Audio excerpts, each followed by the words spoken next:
The Harrison family reunion was in full swing at my parents' sprawling estate when I pulled up in my rental car. 10 years away in Singapore had changed me, but the iron gates still looked the same, imposing, unwelcoming, just like the family they protected. I checked my phone. 11:47 a.m. By now, the ownership transfer of Harrison Technologies would be complete. 10 years of careful planning, all leading to this moment. "Miss, this is a private event." The security guard approached my car. I lowered my sunglasses and he stepped back in shock. "Miss Alexandra? I'm sorry, I didn't recognize you." "That's the point, George," I smiled. "And it's just Alex now. The last time my family had seen me, I was a different person. 22, fresh out of business school, and desperate to prove myself to a father who only saw me as a liability to his precious company. Now at 32 I was unrecognizable, and not just because of the sleek black hair that had replaced my former blonde curls.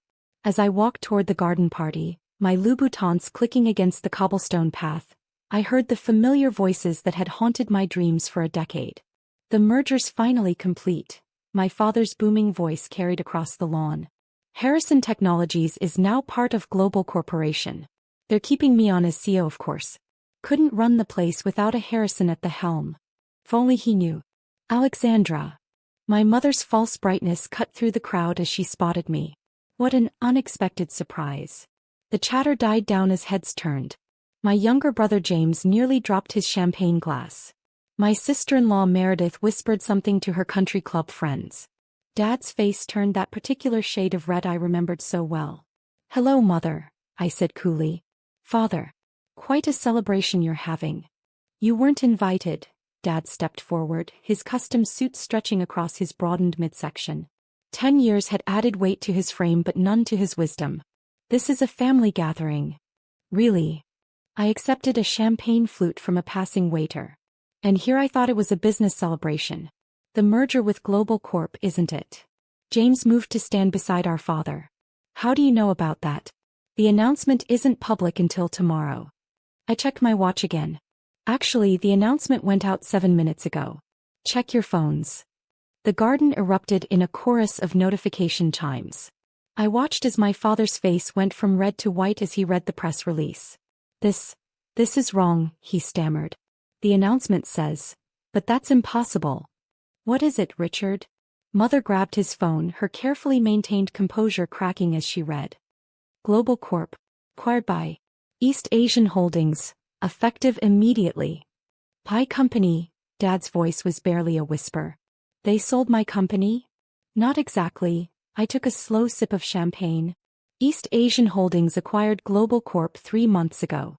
We let them think they were buying Harrison Technologies when in fact, we." James interrupted. "What do you mean we?" I smiled, remembering the day I'd founded East Asian Holdings in Singapore. How I'd built it from nothing, watching from afar as my father's pride and poor management drove Harrison Technologies to the brink of bankruptcy. How I'd waited patiently as he desperately sought a buyer, too arrogant to recognize my company's name among the interested parties. "Alexandra," Dad's voice turned threatening, "what have you done?" "It's simple, really." I pulled out my phone, showing them the corporate structure chart. East Asian Holdings now owns Global Corp, which as of 11 a.m. today owns Harrison Technologies. And I own East Asian Holdings. So technically speaking. I paused, savoring the moment. "You all work for me now." The silence was deafening. Even the birds seemed to stop singing. "That's not possible," James sputtered. "You left. You ran away when Dad wouldn't make you see." "No, dear brother," I corrected him. "I left because Dad said a woman could never run his company. That his daughter wasn't fit to lead. That the only way I'd ever set foot in Harrison Technologies was as someone's secretary." Mother stepped forward, her social mask cracking completely. "Richard, do something." "Oh, he can't," I assured her. "The contracts are signed. The transfers are complete. And tomorrow morning, there's going to be an emergency board meeting to discuss the new management structure." "You can't fire me," Dad found his voice at last. "The board would never accept it. I'm Richard Harrison." "Actually," I pulled out another document. "According to the merger agreement you signed, without reading the fine print, I noticed, the board has already approved all leadership changes. Including your retirement package." The color drained from his face. Retirement. Don't worry, father. It's very generous. More than you deserve, considering how close to bankruptcy you brought the company. Though not quite enough to maintain this estate, I'm afraid. James lunged forward, but two security guards, my security guards, stepped in smoothly. You evil witch. You planned this all along. Planned it. I laughed. Brother dear, I orchestrated it. Every step. The mysterious investment firm that kept Harrison Technologies afloat last year? Me. The consultant who suggested the Global Corp merger? Also me. I've been playing chess while you were all playing checkers. Why? Mother's voice cracked. Why do this to your own family? I turned to face her, letting my carefully maintained composure slip for just a moment. Family? You mean the people who told me I was worthless? Who said I'd never amount to anything without a husband to guide me? Who kicked me out when I dared to challenge the mighty Richard Harrison's wisdom? The party guests were openly staring now, phones forgotten in their hands as the drama unfolded. I could already imagine the society gossip this would generate. The prodigal daughter returns, as the boss. You're not welcome here anymore, Dad said, trying to summon his old authority. Get out. I smiled, pulling out one final document. Actually, Father, this is where things get really interesting. You see, I continued, unfolding the document with deliberate slowness, while you were all busy celebrating the merger, another transaction was being finalized. The deed to this estate. Mother's champagne glass shattered on the patio stones. What? The bank was quite concerned about those loans you took out against the property, I explained. Especially when they discovered some irregularities in the paperwork. Did you really think nobody would notice the inflated property valuations? The misreported income statements. Dad's face went from white to gray. Those were private transactions. Nothing's private in banking anymore, Father. Not when you're dealing with international finance. It's amazing what people will tell you when you own their debt. James stepped forward again, fists clenched. You bought our home? Technically, East Asian Holdings bought it. Along with the summer house in the Hamptons, the ski lodge in Aspen, and... I paused for effect, the yacht. Though I must say, Father, maintaining all those properties on the company dime, that's the kind of financial mismanagement that got us here. The gathered guests began to disperse, sensing that this was no longer a celebration but a corporate execution. Only family remained, frozen in their spots like actors in a twisted tableau. You have 24 hours, I stated calmly, to vacate the premises. Don't worry about packing everything. I'm sure you can afford a nice apartment with your retirement package. Well, a modest apartment. This is our home, Mother whispered. We've lived here for 30 years. No, I corrected her. This was your prison, where you held your perfect society parties and pretended we were the ideal family. Where you told me I was an embarrassment because I wanted to work instead of marry rich. Where you watched silently as Father crushed every dream I ever had. I was protecting you. Dad exploded.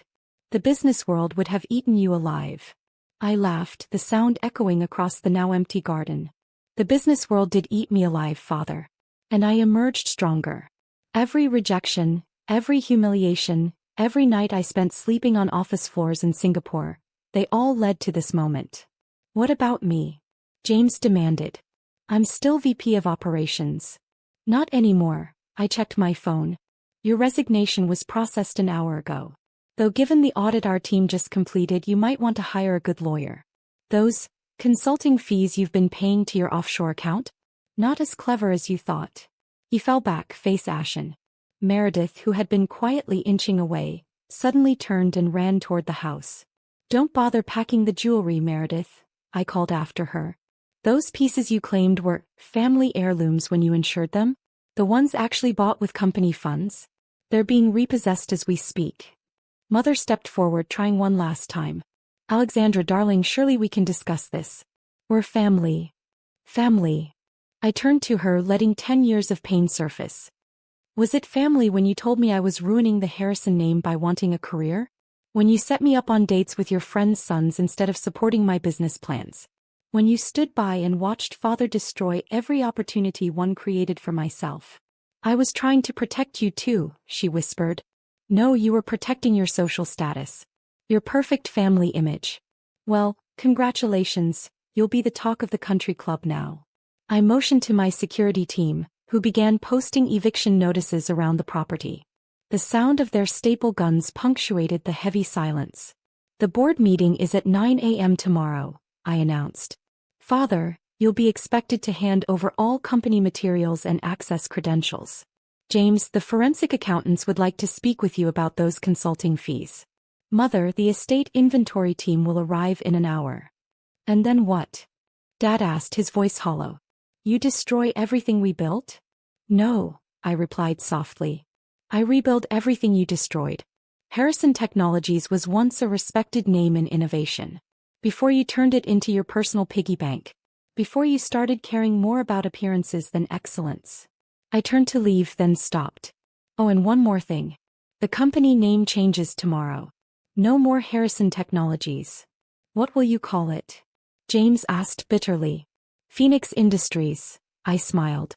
Because sometimes, something better rises from the ashes. The next few weeks were a whirlwind of change. The board, seeing the evidence of my father's mismanagement and my own successful track record, fully supported the transition. James's offshore accounts were frozen pending investigation. Mother and father downsized to a 2-bedroom condo in the city. I moved into my new office, father's old sanctuary, and began the work of transformation. The old oil paintings of Harrison patriarchs came down, replaced by modern art and innovation awards from my Singapore ventures. The mahogany furniture, stained with decades of cigars and patriarchy, was donated to a local museum. 6 months later, Phoenix Industries was thriving. Our stock had doubled, employee satisfaction was at an all-time high, and we'd launched 3 new product lines that my father had deemed too risky. Then came the letter. Miss Alexandra, my assistant said one morning, your mother is in the lobby. I found her sitting alone, looking smaller without her designer suits and society jewelry. She stood when she saw me, clutching her handbag like a shield. The condo is lovely, she said quietly. Much easier to manage than the estate. I waited. Your father. She hesitated. He's different now. Humbled. He asks about you. Does he want his company back? I asked coldly. No, she shook her head. He wants his daughter back. We both do.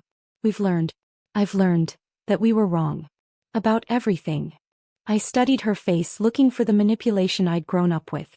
Instead, I saw something new, regret. There's a new cafe down the street, I said finally. They serve that Earl Grey you like. Her eyes lit up with hope. Perhaps, lunch sometime? Coffee, I corrected her. Small steps, Mother. Small steps. She nodded, understanding. As she turned to leave, she paused. The company, it's doing so well.